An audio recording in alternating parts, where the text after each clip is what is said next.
Vamos a hablar de los 10 mandamientos y vamos a comenzar con el más importante, el principal y primer mandamiento, como dice nuestro Señor, amar a Dios sobre todas las cosas. Dios nos manda, Dios ha impreso en el alma de todo hombre estos 10 preceptos. Y el primero de ellos, amarlo. Con estas palabras Dios nos ordena que le reconozcamos, le adoremos, le amemos y le sirvamos a Él solo como nuestro supremo Señor. Nos cuenta el Nuevo Testamento que un escriba se acercó a nuestro Señor y le preguntó: Maestro, ¿cuál es el mandamiento principal de la ley? Y nuestro Señor le respondió: el primero de todos los mandamientos es: escucha, Israel, el Señor Dios nuestro es el único Dios. Y ama el Señor tu Dios con todo tu corazón, con toda tu alma, y con toda inteligencia, y con todas tus fuerzas. Este es el principal y primer mandamiento. Continúa nuestro Señor diciendo: el segundo es semejante a este: amarás a tu prójimo como a ti mismo. No hay otro mandamiento mayor que estos. De estos dos mandamientos depende la ley y los profetas. De la medida en que amemos depende nuestra salvación, nuestra gloria en el cielo. No podemos amar a Dios y despreciar a nuestro prójimo también. Nuestro Señor, cuando responde a este escriba, responde haciendo referencia al Deuteronomio capítulo 6, versículos 4 y 5, que dice: Oye Israel, Yahvé es nuestro Dios, Yahvé es uno solo. Amarás a Yahvé tu Dios con todo tu corazón, con toda tu alma, con todas tus fuerzas. Estas palabras que hoy te ordeno estarán sobre tu corazón. Este mandamiento, estos 10 mandamientos, están en nuestro corazón. Y nuestro Señor habla del corazón, del alma, de la mente, inteligencia, de la fuerza. El corazón es la voluntad. Podemos decir el trono de los afectos. El alma es el principio vital, lo que nos da vida. La esfera de los apetitos inferiores, podríamos decir, la facultad más baja de la naturaleza espiritual del hombre. La mente, la facultad más alta, el pensamiento, la inteligencia. Y la fuerza comprende todas las potencias corpóreas. Con el auxilio de Dios, amaremos a Dios, seremos fieles a Él. Entonces, para cumplir este mandamiento, nos dijo nuestro Señor, o mejor dicho, nos impuso que debemos consagrar el corazón, el alma, la mente, la fuerza al amor de nuestro Creador. Y poner todo de nuestra parte. Emplear el corazón, el alma, la mente y la fuerza en su servicio. De tal manera que todo lo que desee nuestra voluntad esté dirigido a Dios. No lo ofenda a Él. Cualquier cosa que comprenda nuestra inteligencia, nuestro entendimiento, sea para gloria de Dios, para unirme más a Él, profundizar los misterios de mi fe, mi catecismo, me debe unir a Él. Todo aquello que guste mi apetito, todo aquello que perciba mis sentidos, todo debe ser referido a Él, dirigido a Él. Entonces nos podemos preguntar: ¿qué es adorar? ¿Qué es adorar a Dios? Adorar a Dios es darle todos los honores que le debemos como Creador, dueño y Señor y soberano de todas las cosas. Lo reconocemos a Él como ese ser supremo, omnipotente, dador de todo bien.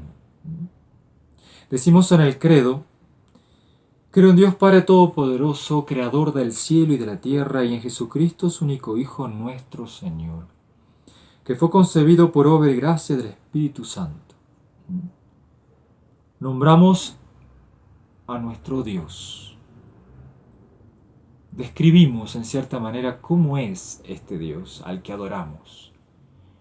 Único Señor y trino. Creemos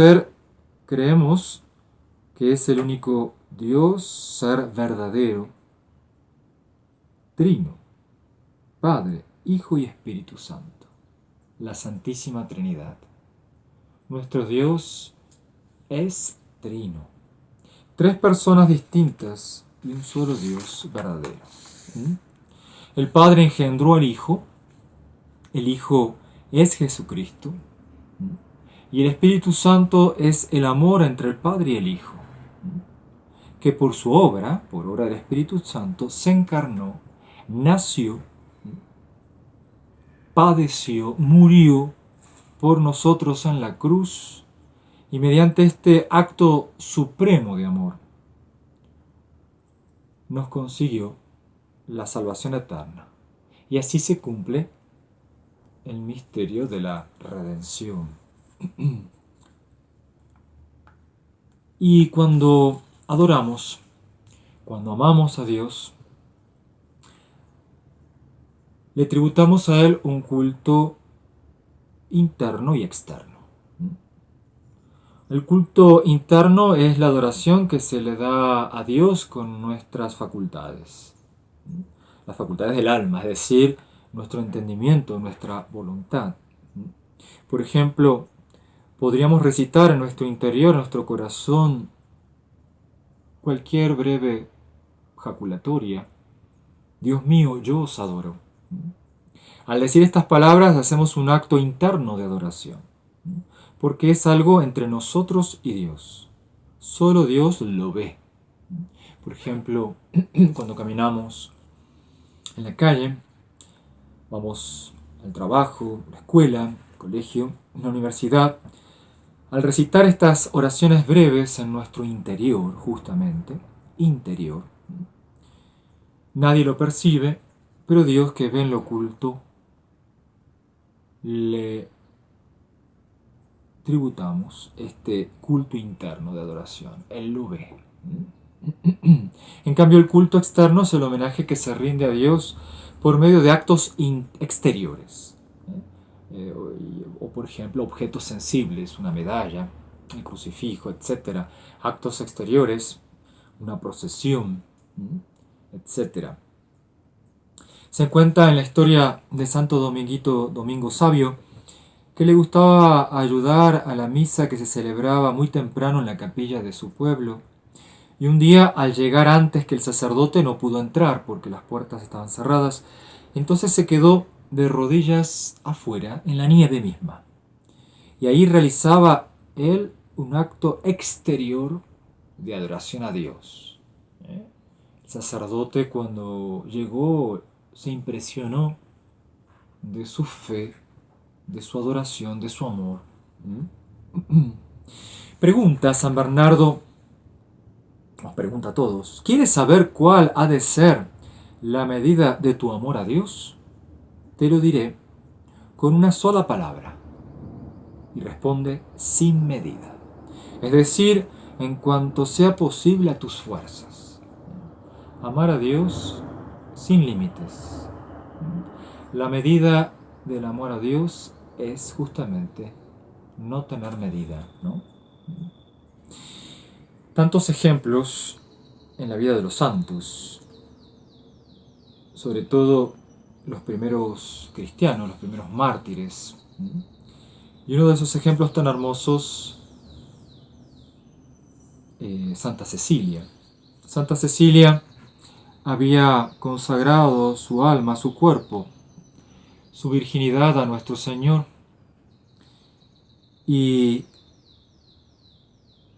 la habían sus padres casado con un hombre pagano, Valeriano, al que convirtió ella, y pidió que le respetara su virginidad mostrándole el ángel custodio. Valeriano, no solo Valeriano pidió el bautismo, se convirtió, sino también su hermano. Tiburcio se convirtió también y murieron mártires por no querer adorar a los falsos dioses. Y Santa Cecilia sepultaba también los cuerpos de algunos mártires y un día se la sorprendió en su fe, en su adoración justamente exterior, y se la sentenció a muerte si no adoraba a Júpiter. Ella, por supuesto, que se negó, y entonces el verdugo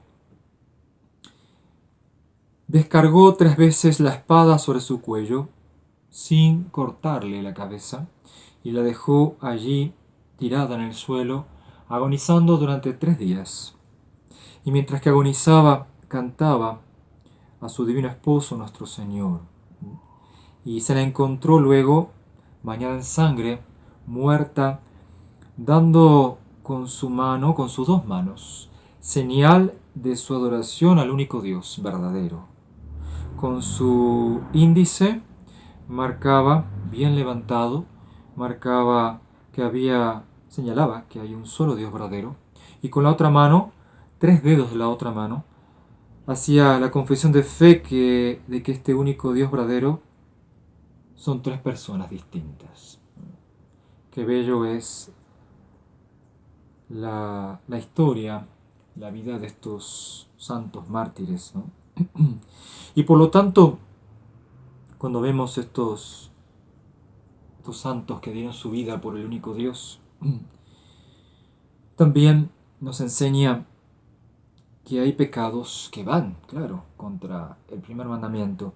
El primer mandamiento prohíbe la idolatría, es lo que querían que cometiera Santa Cecilia. La superstición, el sacrilegio, la herejía y cualquier otro pecado contra la religión. Eso nos prohíbe el primer mandamiento. La idolatría es dar a una criatura cualquiera, por ejemplo una estatua como imagen o un hombre, el culto supremo de adoración debido solo a Dios. Esto lo veíamos en el Antiguo Testamento y hoy en nuestros días cuando hacen esculturas paganas rindiéndole culto como si fuera Dios, también se da el mismo pecado, ¿no? La superstición es atribuir a alguna acción u objeto cualquiera, por ejemplo, una virtud sobrenatural que no tiene. Es atribuirle el poder que solo se le debe a Dios. Voy a hacer esto porque me va a dar suerte, o voy a dejar de hacer porque me va a dar mala suerte. Voy a hacer consultas a divinos. Todo eso es superstición. El sacrilegio, que es la profanación de un lugar o de una persona o de una cosa consagrada a Dios y destinada a su culto. La herejía es un error culpable del entendimiento, de la inteligencia, porque se niega con pertinaz alguna verdad de fe, o alguna de verdad de fe que contiene nuestro credo, por ejemplo, ¿no? Todo en las prácticas del espiritismo son pecados, porque son supersticiosas. Y muchas veces interviene el demonio.